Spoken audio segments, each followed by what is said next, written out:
திரைசக்தி நேயர்களுக்கு வணக்கம். இப்போது பார்ப்பது 60-70 காலத்தில் ஹீரோ வாங்கிய சம்பளம். அதை பற்றி பார்ப்போம்.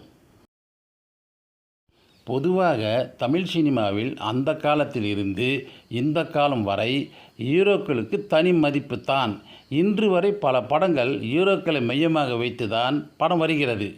இன்றைய கால கட்டத்தில் முன்னணி நடிகர்களாக வலம் வரும் ரஜினி, கமல், விஜய், ஆதித்யா என அனைவரின் சம்பளமும் 100 கோடிக்கு மேல் உள்ளது.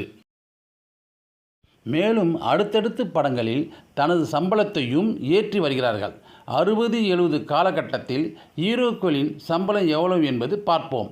தமிழ் சினிமாவில் முதல் முறையாக 1 லட்சம் சம்பளமாக வாங்கியவர் நடிகை கே.பி. சுந்தரம்மாள்.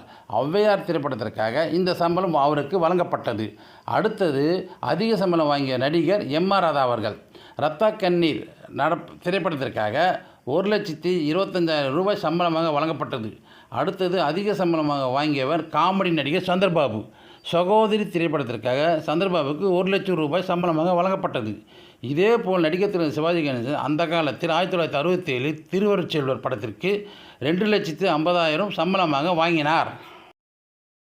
நடிகர் திலகம் சிவாஜி கணேசன் கௌரவம் படத்திற்கு 3,25,000 சம்பளமாக வாங்கினார்.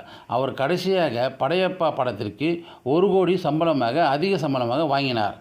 எம்ஜிஆர் நடித்த ஒளிவிளக்கு படத்திற்கு 5 லட்சம் சம்பளமாக வாங்கினார்.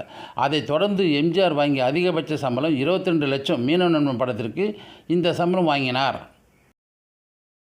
அன்றைய கால நடிகர்கள் சம்பளத்தை தயாரிப்பாளர்கள் லாபத்தை அடைய வேண்டும் என்றும் தன் சம்பளத்தை 25,000 கூடுதலாக கேட்பார்கள். தயாரிப்பாளர்கள் போன படம் லாபம் தந்தால் அவர்களே சம்பளத்தை உயர்த்தி கொடுப்பார்கள். 1960இல் வெளியான தமிழ் திரைப்படங்கள் 52 படங்கள்.